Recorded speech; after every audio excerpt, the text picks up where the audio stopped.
प्रणाम मित्रों। यूनान के एक बड़े ही प्रसिद्ध और महान दार्शनिक जो कि सुकरात के शिष्य भी थे, जिन्हें आप, मैं और हम सब जानते हैं, महान दार्शनिक प्लेटो। प्लेटो का एक विचार है कि जिस जीवन की परीक्षा ना हो वह जीवन जीने योग्य नहीं रहता।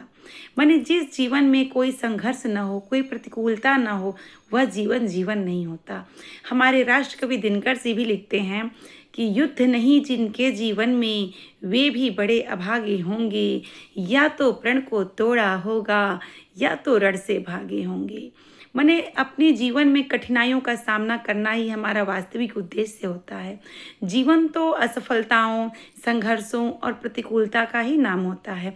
सबके जीवन में परेशानियां आती हैं, संघर्ष आते हैं, प्रतिकूलता आती है, लेकिन उन संघर्ष उस परेशानियों से निकलने के बाद अपने प्रतिकूलता को अनुकूलता में बदलना ही हमारे जीवन का एकमात्र प्रमुख उद्देश्य होना चाहिए।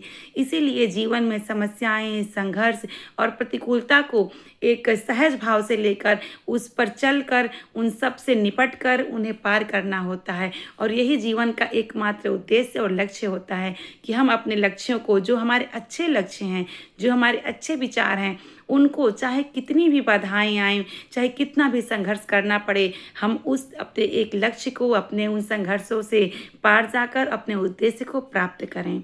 इसलिए जीवन में जो संघर्ष हैं, जो परेशानियां हैं, जो प्रतिकूलताएं हैं, उनसे कभी घबराना नहीं चाहिए। हमारे महान दार्शनिक जो लोग थे, हमारे राष्ट्रकवि जो लिखे हैं कि युद्ध नहीं जिनके जीवन में, तो उसको एक पॉजिटिव मतलब एक सकारात्मकता के रूप में लेना चाहिए अपनी परेशानियों को, और उनसे निपटने का पुरजोर कोशिश करना चाहिए, न कि थक हार कर बैठना चाहिए।